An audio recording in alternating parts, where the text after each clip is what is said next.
Hello my beautiful people, আসসালামু আলাইকুম। আশা করছি সবাই অনেক ভালো আছেন।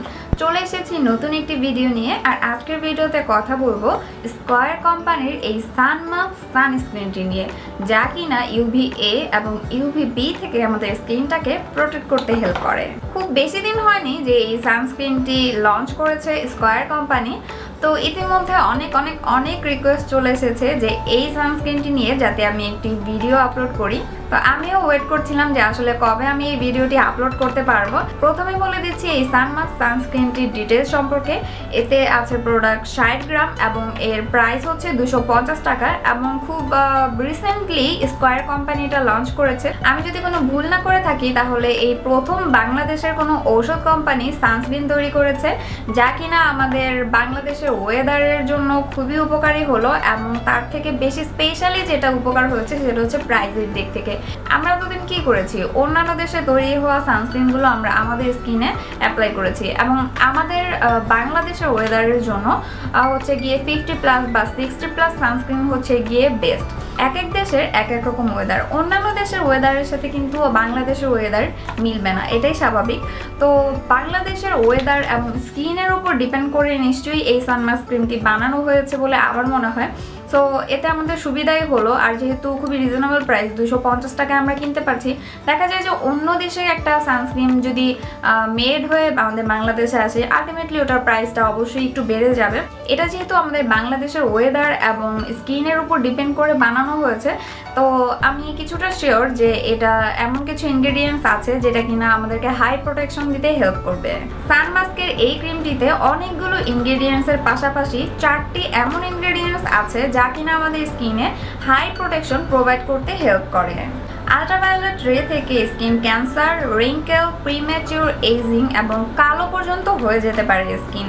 তো সেই আল্ট্রাভায়োলেট রে থেকে আমাদের স্কিনটাকে প্রোটেক্ট করতে হেল্প করে সানস্ক্রিন।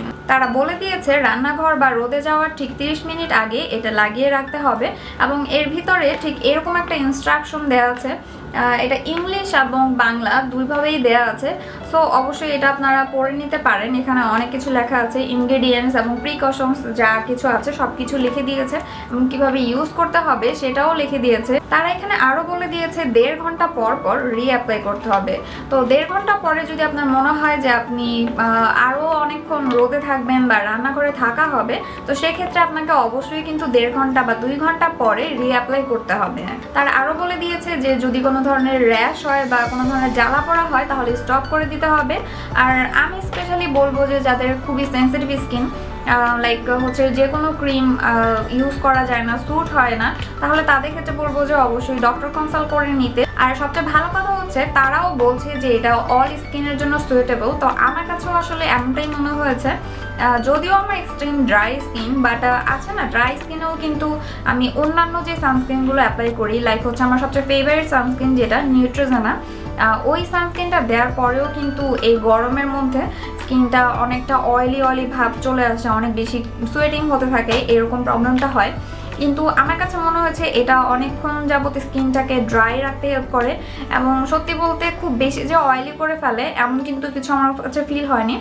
তো অ্যাকনিপন স্কিন যাদের, তাদের ক্ষেত্রে বলবো যে অ্যাকচুয়ালি অ্যাকনিপন স্কিনে ইউজ করলে ক্ষতি হতে পারে এমন কোনো ইনগ্রিডিয়েন্টস আসলে আমি এর মধ্যে দেখতে পাচ্ছি না। বাট যাদের সিজনালি অ্যাকনি হয়, লাইক মাঝে মাঝে 1টা 2টা 3টা এরকম অ্যাকনি হয়, তাদের ক্ষেত্রে খুব একটা প্রবলেম হওয়ার কথা না। কিন্তু যাদের এক্সট্রিম অ্যাকনি প্রবলেম আছে, লাইক অথবা হরমোনাল ইস্যুস আছে বা অন্য কোনো প্রবলেমের কারণে অনেক বেশি অ্যাকনি প্রবলেম হচ্ছে, তাদের ক্ষেত্রে বলবো যে ডক্টর কনসাল্ট করে নেওয়াটা বেটার। তাদের ক্ষেত্রে আসলে বিশেষভাবে কোনো কাজ করবে কিনা বা এটা ইউজ করলে অ্যাকনি বেড়ে যাওয়ার প্রবণতাটা বেড়ে যাবে কিনা সেটাও অ্যাকচুয়ালি আমি বলতে পারছি না। তো যাই হোক, তাদের জন্য অ্যাকচুয়ালি বলবো ডক্টর কনসাল্ট করে নেওয়াটা ভালো। আদারওয়াইজ এটা ড্রাই স্কিন, অয়েলি স্কিন এবং কম্বিনেশন স্কিন অথবা 2-1টা অ্যাকনি হয় এরকম স্কিনের জন্য পারফেক্ট।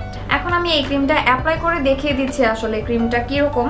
এতে দেখা যাবে যে অনেকের সুবিধা হবে এটা বুঝতে যে আসলে এই ক্রিমটা কেমন।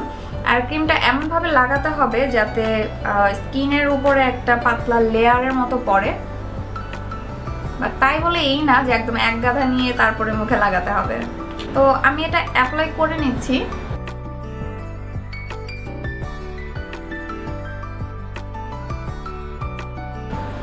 তো প্রথম মনে হতে পারে এটা অ্যাকচুয়ালি প্রথমেই খুব ভালোভাবে অ্যাবজর্ব হয়ে যায় স্কিনের মধ্যে, কিন্তু প্রথমে মনে হতে পারে যে স্কিনটা মানে একটু হোয়াইট কাস্ট দেওয়ার পসিবিলিটি আছে, এরকম কিছু মনে হতে পারে, কিন্তু আসলে কোনো ধরনের হোয়াইট কাস্ট এটা দেয় না। জাস্ট মিনিট খানেকের মধ্যে অ্যাকচুয়ালি এটা স্কিনের সাথে খুব ভালোভাবে অ্যাবজর্ব হয়ে যায়। অনেকে জিজ্ঞাসা করে যে আপু চোখের উপরে কি সানস্ক্রিন দিব? আমার মনে হয় যে আসলে কেন আমি চোখের উপরে সানস্ক্রিন দিব না, আমার চোখটা কি লাইক হচ্ছে চোখের উপরে যে স্কিনটা আছে এটাতে অবশ্যই রোদ লাগছে, বা রান্নাঘরে যাচ্ছি এর একটা হিট লাগছে, সো কেন আমি সানস্ক্রিন অ্যাপ্লাই করবো না? সো অবশ্যই সানস্ক্রিনটা চোখের উপরেও অ্যাপ্লাই করতে হবে। সো দেখতেই পাচ্ছেন প্রথম কিন্তু মনে হচ্ছিল যে একটা হোয়াইট কাস্ট দিবে এরকম কিছু একটা, কিন্তু এটা জাস্ট মিনিট খানেকও না, এর আগেই দেখা যায় সেট হয়ে যায় স্কিনের সাথে, অ্যান্ড একটা গ্লসি চকচকে একটা ভাব রাখে স্কিনে। আমি আসলে অফিসে যাওয়ার আগে সানস্ক্রিনটা অ্যাপ্লাই করি এবং সারা দিন ওভাবেই থাকি, তো রিঅ্যাপ্লাইয়ের প্রয়োজন পড়ে না আমার। দেখা যায় অফিসের যাওয়ার সময় যতটুকু রোদ, এরপরে তো আর রোদ লাগার কোনো তেমন চান্স নেই, তো আমি আর অ্যাপ্লাই করি না। বাসায় এসে একেবারে আবার মুখটা ওয়াশ করি, তো ততক্ষণ পর্যন্ত দেখা যায় যে নিউট্রিজেনের সানস্ক্রিনটা পর্যন্ত, নিউট্রিজেন হচ্ছে আমার ফেভারিট সানস্ক্রিন, তো নিউট্রিজেনের সানস্ক্রিনটা পর্যন্ত মানে একটু অয়েলি করে ফেলে স্কিনটাকে, বাট এই সানস্ক্রিনটা কিন্তু আমার কাছে মনে হয়েছে যে অত বেশি অয়েলি করে না, তো যাদের অয়েলি স্কিন তারা কিন্তু এটা অনায়াসে ইউজ করতে পারে। আর আমি বলবো যে সানস্ক্রিন দেওয়ার পর, যে কোনো সানস্ক্রিন দেওয়ার পর একটু সোয়েটিং হবে, অয়েলি হয়ে যাবে, এটা খুবই স্বাভাবিক। তো এরকমটা তারপরও যদি হয়ে যায় তাহলে একটা পাউডার পাফ করা যেতে পারে, অথবা একটি ফেস পাউডার অ্যাপ্লাই করা যেতে পারে, তাহলে দেখা যাবে যে অনেকক্ষণ লং লাস্টিং হবে, মানে লাইক অয়েলি ভাবটা বোঝা যাবে না। তো এখন আমি যে ক্যাটের এই ফেস পাউডারটি অ্যাপ্লাই করে নিব। অফিসে যাওয়ার আগে আমি এভাবেই হালকা পাতলা মেকআপ করে যাই, তো নর্মালি ময়শ্চারাইজার অ্যাপ্লাই করে সানস্ক্রিনটা অ্যাপ্লাই করি, অ্যান্ড দেন হচ্ছে গিয়ে এই জ্যাকেটের ফেস পাউডারটা অ্যাপ্লাই করি। আমি হালকা করে আবার একটু ব্লাশও অ্যাপ্লাই করে নিই। সো এখন আমি ভিডিওতেই আপনাদেরকে দেখিয়ে দিচ্ছি, তো এতে দেখা যাবে যে আপনাদেরও সুবিধা হবে বুঝতে যে এটা আসলে কীরকম কাজ করে, লাইক আমি এটা সারাদিন কিভাবে এটা দিয়ে রাখি স্কিনে। তো আমি এখন হালকা পাতলা করে একটু আই মেকআপ করে নিচ্ছি। অফিসে যাওয়ার আগে দেখা যায় যে অত সময় হয় না যে খুব ভালোভাবে আমি প্রপারলি মেকআপের সবগুলো স্টেপ মেনটেন করব। আসলে অফিসে যাওয়ার আগে প্রপারলি মেনটেন করার দরকার নেই, তো আমি দেখা যায় যে হাত দিয়েই আমার আই মেকআপের কাজটা শেষ করি। তো জাস্ট এরকম ম্যাক্সিমাম টাইম একটু দেখা যায় পিচি কালার টাইপের নিয়ে তারপরে আমি আমার আই মেকআপটা কমপ্লিট করি। তো এরকম একটা পিচি টাইপ কালার নিয়ে এর উপরে একটা জাস্ট নর্মালি একটা শিমার শেড নিয়ে জাস্ট চোখের কর্নারের এই পোরশনটাতে অ্যাপ্লাই করে নিই। তো এইটুকুই থাকে আমার নর্মালি অফিসে যাওয়ার আগে চোখের মেকআপ। তো এই তো এরপরে হালকা পাতলা করে একটু কাজল অ্যাপ্লাই করে নিই, জাস্ট চোখের এই আউটার পোরশনে হালকা করে অ্যাপ্লাই করি, দেন হচ্ছে এরকম ইনার কর্নারটাতে এরকম করে অ্যাপ্লাই করে দিই একটুখানি।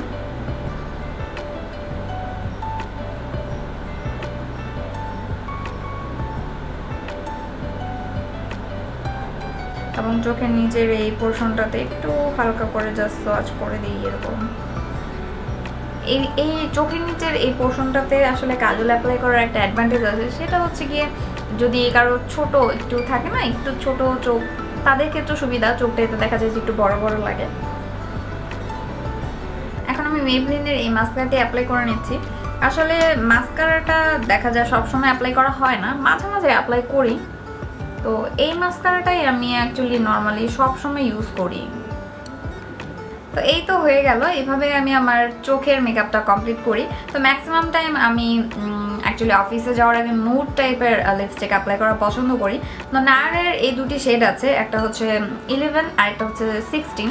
তো এই শেড দুইটার মধ্যে যে কোনো একটা আমি এভরিডে বেসিসে ইউজ করি, আমার খুবই ভালো লাগে। তো এখন আমি অ্যাপ্লাই করছি 16 নাম্বার শেডের লিপস্টিকটি। নায়ারের লিপস্টিকগুলো আমার খুবই ভালো লাগে, কিন্তু ইদানিং শুনতে পাচ্ছি যে নায়ারের লিপস্টিক বাংলাদেশে আর আসবে না, হুইচ ইজ ভেরি স্যাড।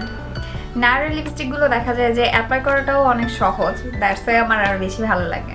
এই তো এভাবে আমি আমার অফিসে যাওয়ার আগে মেকআপটা কমপ্লিট করি। যদিও এখন আমি লেন্স পরে আছি, লেন্স পরি না অবশ্যই, এবং আমার আইব্রোটাও খুব ভালোভাবে আর্ট করা। অন্যদিন দেখা যায় যে আমি অফিসে যাওয়ার আগে নর্মালি এত ভালো করে আইব্রো আর্ট করতে পারি না, টাইম থাকে না আসলে। তো তো এই তো এভাবে আমি অফিসে যাওয়ার আগে নর্মালি মেকআপটা কমপ্লিট করি। তো সেই সাথে আরও বলে দিলাম সানমাস্কের 60+ সানস্ক্রিনটি সম্পর্কে। তো আশা করছি সবাই বুঝতে পেরেছেন এবং এর বারকোড নিয়ে আসলে আমি কিছু বলতে চাই। এর একটি বারকোড দেওয়া আছে, বারকোডটি কোথায়, এই যে এইখানে বারকোডটি দেওয়া আছে। তো এই বারকোডটা স্ক্যান করলে অনেকেই বলছে, অনেক আপুরা, যে আসলে কিছুই আসে না, তো এই বারকোডটি দেয়া কেন গিয়েছি। অ্যাকচুয়ালি এটা আমাদের বাংলাদেশি তৈরি প্রোডাক্ট। তো আমি বাংলাদেশে তৈরি এমন অনেকগুলো প্রোডাক্ট দেখেছি যেগুলো আসলে বারকোড স্ক্যান করার পর কিছুই আসে না। তো বারকোড অ্যাকচুয়ালি মানে আমি যদি ভুল না করি তো এমন কিছু যে কোনো কোম্পানি যদি নিজে থেকে চায় যে সে তার ওয়েবসাইটে বা বারকোড স্ক্যান করার পর কিছু আসবে বা ডিটেলস দিতে চায় তাহলে হয়তো বা আসে, আদারওয়াইজ আসে না। তবে বাংলাদেশি ব্র্যান্ডগুলো সম্পর্কে আমি যতটুকু বুঝতে পারছি যে তারা অ্যাকচুয়ালি বারকোড স্ক্যান করার পর যে কিছু আসবে এমন কিছু আসলে তারা তাদের ওয়েবসাইটে আপডেট করে না। তো বারকোড স্ক্যান করার পরে হয়তো বা আপনাদের ক্ষেত্রেও সেম হবে, কিছুই আসবে না। তবে ভয় পাওয়ার কিছু নাই, এটা যেহেতু খুব রিসেন্টলি লঞ্চ করেছে তারা, তো এটা এখনই আমার মনে হয় না যে কোনো নকল প্রোডাক্ট বের হবে। তারপরেও অনেকদিন ধরে ইউজ করেছি এবং ইউজ করে কোনো ধরনের প্রবলেম ফেস করিনি এখনো, বা একটা আছে না যে স্কিনটা কালো হয়ে যায় দিন শেষে গিয়ে, এরকমও কিন্তু ফিল হয়নি আমার এখন পর্যন্ত। আপনারাও যদি বাসায় ট্রাই করে থাকেন এই সানমাস্কের সানস্ক্রিনটি, আমাকে কিন্তু অবশ্যই কমেন্ট বক্সে কমেন্ট করে জানাবেন যে আপনাদের বেলা আসলে কি হয়েছে, কালো হয়ে গেছে কিনা, বা কোনো ধরনের র্যাশ হয়েছে কিনা, বা কোনো অ্যাকনে প্রবলেম হয়েছে কিনা। তাহলে আমার জন্য সুবিধা হবে এবং আমার যে অন্যান্য সাবস্ক্রাইবার আপুরা আছে তাদের ক্ষেত্রেও সুবিধা হবে। এটা অ্যাকচুয়ালি আমি সবসময় অ্যাপ্রিসিয়েট করি, আপনারা যেই প্রোডাক্টটি ইউজ করেন না কেন বা যেটারই মানে আপনাদের কাছে ভালো লাগে, খারাপ লাগে, ভালো মন্দ সব কিছু আসলে আমার সাথে শেয়ার করবেন। এটা আমি অ্যাকচুয়ালি অনেক অ্যাপ্রিসিয়েট করি। এটা আমার জন্য বা অন্যান্য আপুদের জন্য কিন্তু হেল্পফুল হয়। তো এই ছিল আজকের ভিডিওটি। তো দেখা হবে নেক্সট ভিডিওতে, সেই পর্যন্ত সবাই ভালো থাকবেন and please consider to subscribe my channel এবং একটি লাইক দিতে ভুলবেন না। দেখা হবে নেক্সট ভিডিওতে। আল্লাহ হাফেজ।